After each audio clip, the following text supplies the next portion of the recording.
A paralyzed child does not fit in our retirement plans. My parents threw me out. Only if they knew, my earliest memories were not filled with bedtime stories or gentle lullabies. They were filled with drills, practice schedules, and the constant hum of my parents' dissatisfaction. From the moment I could walk, Mark and Linda, my father and mother, had a plan for me. I would be their golden ticket. Their escape from mediocrity. Their retirement plan. By the age of 6, I was already enrolled in gymnastics, ballet, piano, and math tutoring.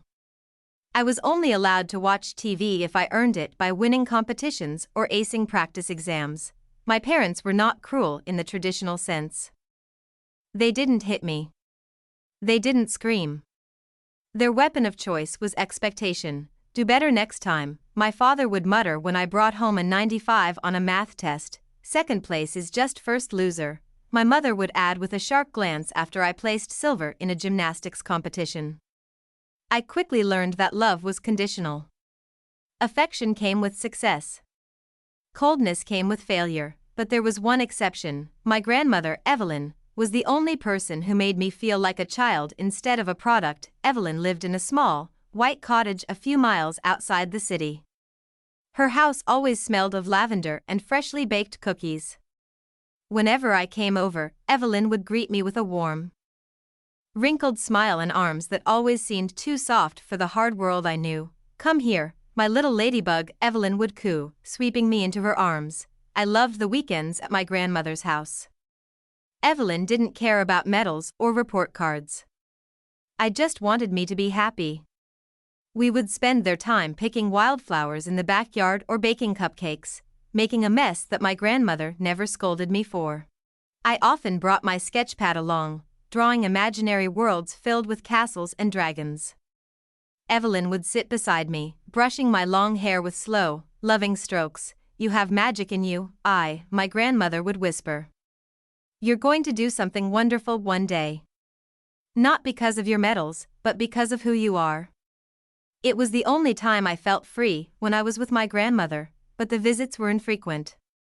My parents rarely allowed them, claiming Evelyn spoiled me. I needs discipline, not cupcakes, my mother would snap, dragging me away. I would cling to grandmother's hand, reluctant to leave the only place where I felt safe. As I grew older, the pressure only increased. I was expected to excel in everything. Soccer, academics, music, it was all meticulously planned. At 12, I was already competing in state-level soccer tournaments. I would come home with my knees bruised and my legs aching, only to be handed the math textbooks and told to study for my next exam. My parents were explicit about their expectations. You'll get a scholarship, my father would say over dinner. You'll get into an Ivy League school, my mother would add with a practiced smile. Then, when you make it big, you'll take care of us. No more bills. No more working. Their words were never framed as a request, it was a demand. My future wasn't my own, it was their retirement plan. My grandmother, however, was my only sanctuary. On rare visits, Evelyn would pull Mr. aside and gently touch my face. Don't let them steal your joy, ladybug, she'd whisper. You're more than their dreams. You're your own person. But I didn't know how to be my own person. I only knew how to be what my parents wanted. I was 15 when my world collapsed. One moment I was laughing with my friends at soccer practice, and the next, I was lying on the field, unable to move my legs. I remembered the searing pain in my spine, the panicked shouts of my coach, and the muffled sirens of the ambulance. The doctors diagnosed me with a severe spinal cord injury. It was irreversible. I would never walk again. The reality of being wheelchair-bound hit me harder than the accident itself. I cried, not just from the pain but from the realization that my life would never be the same. My parents, however, seemed more inconvenienced than heartbroken. They stood by my hospital bed, not with compassion but with frustration. I could see it in their eyes, the unspoken resentment. I was no longer the picture-perfect child who could make them proud at soccer matches. I was now a burden. Days turned into weeks, and my parents grew colder. They spoke less and avoided my room. The warmth of my mother's touch was replaced by brisk, efficient gestures. My father's once encouraging voice turned curt and distant. One night, I overheard them arguing in the hallway. "She'll need constant care," my mother hissed. "We didn't sign up for this," my father snapped. "We can't waste our lives looking after her." I squeezed my eyes shut, willing the tears away. I clutched the blanket with trembling hands, hoping that I had me yard. But the next day, they confirmed my worst fears. My parents sat by my bed with practiced solemnity. "We've made a difficult decision," my mother said, her voice devoid of emotion. "We think it's best if you live in a care facility," my father added. "They can give you the attention you need." My parents didn't waste time. Within weeks, they were making arrangements for me to live in a care facility. "It's for your own good," my mother said flatly. "You'll have proper care there," my father added, avoiding my eyes. There was no discussion. No empathy. No alternatives. They dropped me off like an unwanted package and left without looking back. The care facility was sterile and cold. Most of the residents were elderly. I was the only teenager.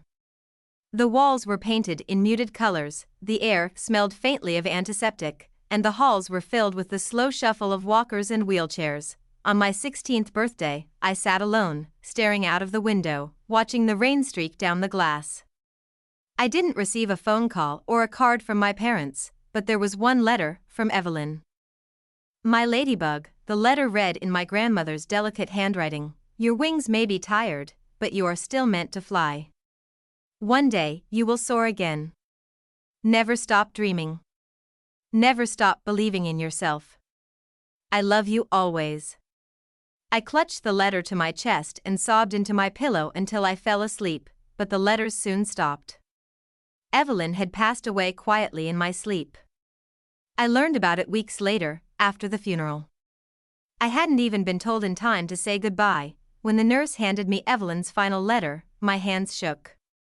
The words were blurred by my tears, but I pressed the paper to my heart as though I could feel my grandmother's love through it. That night, I made a promise. I would build a life Evelyn would be proud of. I was not the type to wallow in self-pity.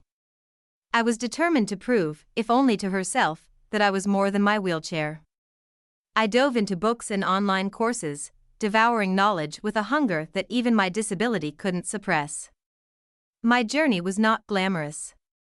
It was brutal. I started by taking online courses. I had nothing, no money, no family, and no resources. But I had my mind. I devoured programming languages, staying up late in my small, cramped room at the care facility. My eyes ached from staring at the screen, and my back throbbed from the hours of sitting. I piled through it. By 18, I earned my GED. By 19, I was freelancing, building websites for small businesses, earning barely enough to rent a tiny apartment. My hands would shake from exhaustion some nights. I would collapse onto the floor, sobbing from the weight of it all. The memories of my parents abandoning me, the loss of Evelyn, the crushing loneliness, it all came rushing back in waves that suffocated me. There were nights I almost gave up, nights when I stared at the pills on my nightstand, wondering if I should simply end the pain, but I didn't. Every time I felt herself slipping, I would reread Evelyn's letter, "You are still meant to fly." That was enough. At 20, I was accepted into a top university on a full scholarship. I worked tirelessly, balancing coursework with freelance projects, barely sleeping, surviving on coffee and determination. At 23, I built my first app, a cybersecurity tool that caught the attention of a major tech investor. By 25, I founded my own tech company, Evelyn Tech, named after my grandmother, but it was far from easy. There were nights I sat in my wheelchair, staring at my reflection, feeling like a fraud. "There's nothing special about me," I whispered to herself once, my voice breaking. I would cry until my throat was raw, feeling the old ache of abandonment rise in my chest, but every morning, I would get up and keep going. Because I knew that Evelyn had believed in her, and I couldn't let my down. My company grew, slowly at first, then exponentially. By 28, Evelyn Tech was valued at over $50 million. By 30, it was publicly traded. I became a multimillionaire. My story was featured in magazines and newspapers, from abandoned to empowered, they called it. They didn't know about the nights I cried herself to sleep. They didn't know about the hours I spent clutching Evelyn's letter, wishing I could hear my grandmother's voice just one more time, and my parents? They were nowhere to be found. It wasn't until I was 32, when my company went public, that my parents reappeared. The ringing of my phone caught me off guard. I stared at the caller ID, disbelieving the names I hadn't seen in over 17 years, Mom and Dad. I didn't pick up. The next day, they showed up at my office. The receptionist called up, saying 2 people claiming to be my parents were asking to see her. I sat in my plush office chair, staring at the glass wall that separated me from them. Through the frosted panels, I could see their silhouettes. My father's shoulders hunched with age, my mother's face lined with time. I considered walking away, making them wait, or asking security to remove them. But I was no longer the broken teenager they had abandoned. I was stronger now. I motioned for the receptionist to let them in. My parents shuffled into the office. My father's once commanding presence seemed dim and my mother clutched a worn purse with nervous hands. My mother began, her voice trembling, "You look amazing." My father's eyes flicked around the office, taking in the luxurious decor. The sleek technology, the framed magazine covers. I could see the hunger in his eyes, the realization that I was wealthy beyond their wildest dreams. "We've missed you so much," my mother continued, my voice cracking with faux emotion. "We're so proud of you." My lips curled into a humorless smile. "Proud?" I repeated softly. "Since when?" Her father coughed awkwardly. "We made a mistake back then," he mumbled. "We were overwhelmed. We didn't know how to handle everything." My mother's eyes filled with crocodile tears. "We regretted it every day," she whispered. "But we were too ashamed to reach out." My eyes narrowed. I didn't believe a word of it. They weren't ashamed, they were opportunists. I could see it in the way my father's eyes lingered on the expensive watch on my wrist. I could feel it in the carefully rehearsed sorrow in my mother's voice. Then came the bombshell. "We've fallen on hard times," my father admitted. "We lost our house," my mother added. "Our savings are gone. Retirement is hard. We need help." My breath caught in my throat. There it is, I thought. They hadn't come back out of love. They had come back out of desperation. For a long moment, I said nothing. I studied their faces, once so familiar, now so foreign. I remembered the nights I cried herself to sleep, the birthdays I spent alone, the holidays without so much as a phone call. My mother's voice wavered. Please." My eyes locked onto hers, cold and unflinching. "You left me to rot in a care home," I said evenly. "You didn't visit. You didn't call. And now you want my help?" My father's face filled with anger. "We're your parents," he snapped. "You owe us." My eyes hardened. I wheeled myself closer, my voice low but firm. "I owe you nothing." I reached into a drawer, pulled out a checkbook, and tore a blank check. For a brief moment, hope filled in my parents' eyes. I handed it to them, but when they looked down, their faces fell. The amount written was $0. "Frame it," I said coldly. "As a reminder of what you're worth to me." My parents' faces paled. My mother's eyes brimmed with disbelief. Please." But I had already pressed the intercom button. "Security, please escort these people out." My parents screamed and pleaded as they were dragged out. My mother's wails echoed down the hallway. My father's curses grew distant. I sat in my office, my hands steady, my breath calm.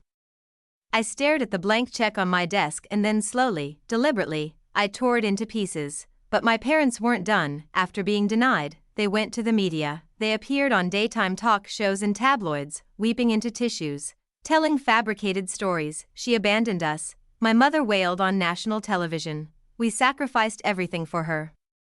My father added, his voice dripping with manufactured sorrow, they painted themselves as victims. They told tales of raising a disabled child who had grown ungrateful and greedy in my success. I stayed silent at first, refusing to dignify their lies with a response.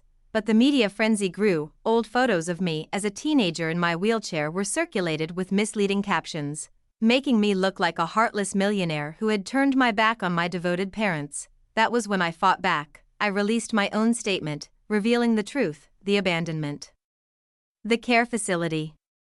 The years of silence. I shared Evelyn's letters, publicly honoring the only person who had ever loved me. I refused to let my grandmother's memory be tainted by their lies. The public turned on my parents. Tabloids exposed their lies and inconsistencies. The backlash was swift and merciless. My parents were disgraced, shunned by the very media they had sought to exploit. I didn't gloat. I didn't celebrate. I simply moved forward, stronger than ever. My parents' lives continued to spiral. They were forced to sell their remaining possessions and move into a cramped apartment. Their faces grew sunken, their eyes hollow. They grew old, bitter, and forgotten. I, however, thrived. I continued to build my company, mentored young entrepreneurs, and donated to causes helping abandoned children. I became a symbol of resilience, a beacon of hope, and I never looked back.